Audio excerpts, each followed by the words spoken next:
come on, be Sweetheart, I don't. I'm sorry. It's bound to be some small little room, crowded with people, and I hate crowds. It's been impossible all night. All right. You stay here. I'm going out.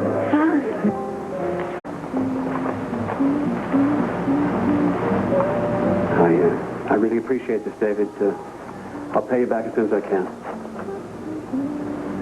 I'm sorry it had to end this way. I really think very fondly of our association. All the best.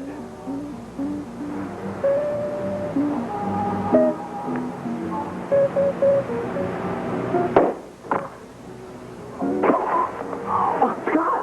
Scott! Scott, what happened? What?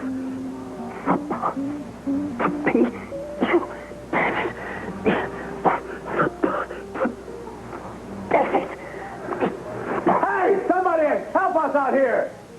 Hey!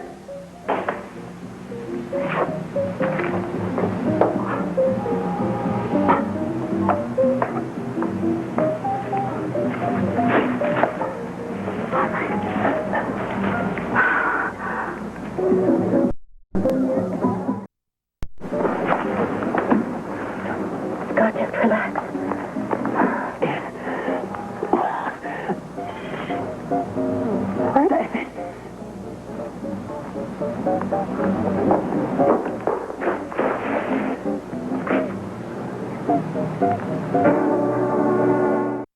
Is there any hope for him? He's dead. My God. David, why did you do it? What are you talking about? His last words were, it was David. Dorian, we were standing there, talking. He turned away. Suddenly he crumpled to... I heard this... It's a silencer. Oh, my God. This is my gun. This is my gun. What are you doing? It's your gun. We've got to wipe your prints off. Don't do that. The killer's prints could still be on that, although I doubt it. David, why do you keep pretending with me? I saw you run away. Scott said that you killed him. I didn't kill him, Why Dorian. didn't you keep running?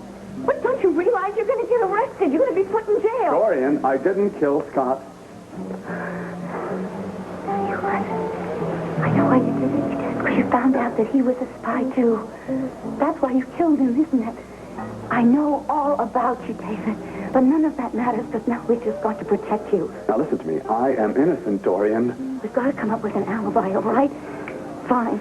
Say that we were talking inside. We decided to come out, get some fresh air. And Dorian, I don't need an alibi. I didn't kill him.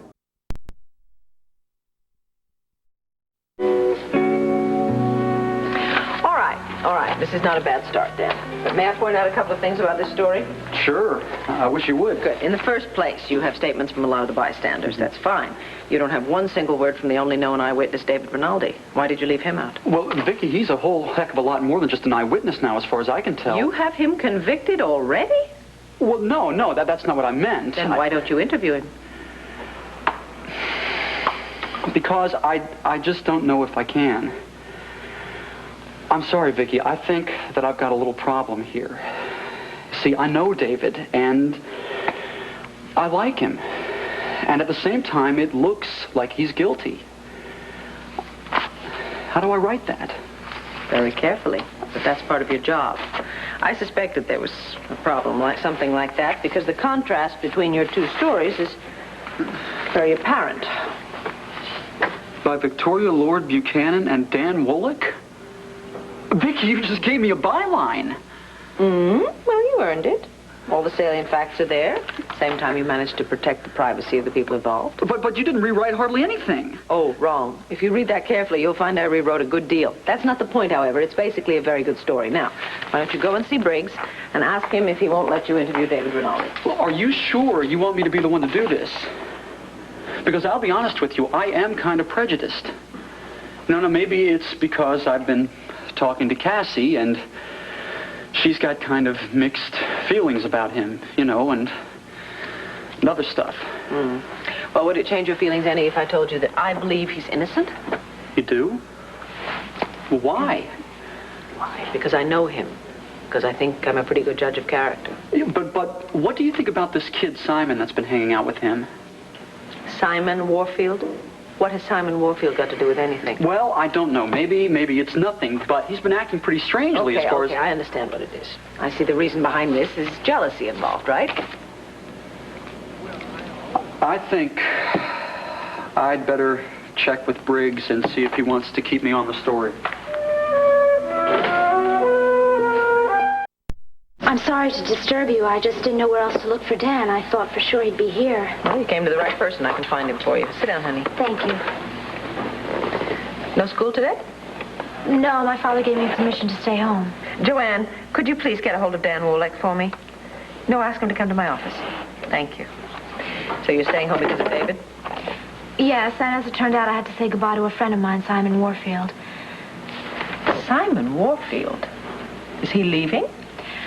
I didn't understand it either, but he called me from the bus station. I went right down there. I don't understand what it's about. And, Vicki, if I ask you a really hard question, will you give me a straight answer? I'll try. Do you think David Rinaldi killed Scott Edgar? No. Why not? Well, in the first place, I can't think of any conceivable motive that David would have. But I guess much more importantly, I don't think David is capable of doing something like that. So relieved to hear you say that. All the rumors in the papers and on the radio. I mean, everything. They said that David was the only person in the garden when Scott was shot. Sweetheart, you have to realize that most of that is speculation. It's circumstantial evidence, that's all. Yeah. You want to see me, Vicki? Oh, no, I don't, but this young lady does. Hi, Cass.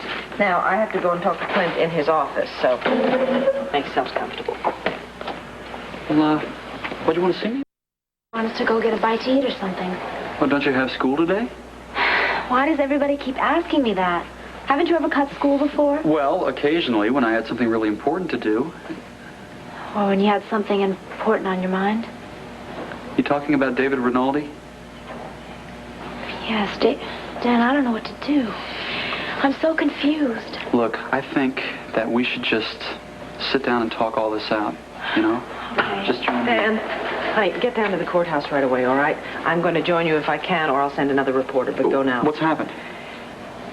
David Rinaldi's been arrested. He's been being arraigned right now, and the preliminary hearing is set for this afternoon. They're going to have to determine whether there is enough evidence to try him. See you later, Cass. Wait, I'm going with you.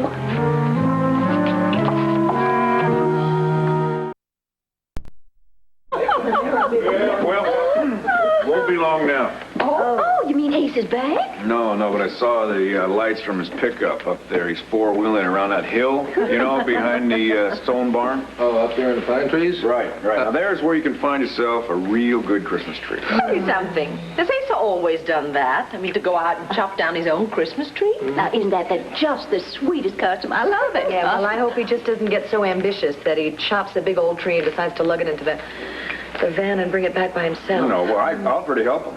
I offered, but he just wouldn't listen to me on that. Well, I tell you, we'll all make up for it. We'll decorate the tree ourselves. We won't let him lift a finger. Okay. How about that? Oh, it reminds me of the time back home, you know. I did the most wonderful tree for Asa. I had these little silver spurs and belt buckles and branding irons hanging on the tree. Oh, yes.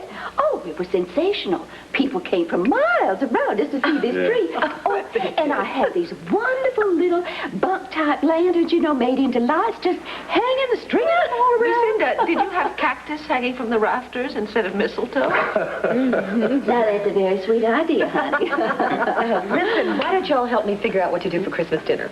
How many are there going to be?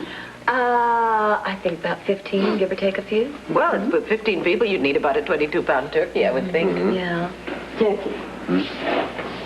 Boys, now stop me if you don't like it, but how about this idea? How about having a real old-fashioned campfire? We can use the barbecue pit back down back, you know, and we can make a whole batch of this barbecue sauce, and we can have a whole side of beef on the spit just turning around like that. Why, it would be a real down-home Christmas. What do you say? Lucinda, down home may not mean the same thing to all folks that it means to you. Well, now, wait a minute. Now, I'm open to compromise. Lizzie? How about a turkey and some candied yams? Candied yams, yeah. Huh? My goodness, you boys just don't have any imagination, no originality. But of course, boys aren't supposed to, are they? Say, I just bet you I got a picture upstairs of that tree, you know, with the jingle jangles all over it, you know. Come on, Vicky. You're coming up with me. I'm going to show you that tree right now. Oh, come on, Vicky. You come with us. Maybe you get some ideas on how to decorate Landview real pretty like. Yeah, come on, I tell you, that was, come on. That was a year that we had all the decorations out. We had it. Oh, did he tell you why he had to rush off like that? No, he didn't.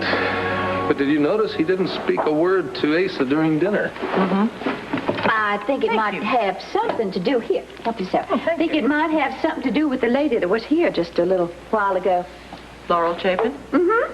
The same one that runs the club called Wildlife. Although if you ask me, I think it should be called Lowlife. Oh, the place where Delilah dances? That's it. Maybe Delilah has gotten herself into a little more trouble again. Oh, one sugar, please. No cured cream.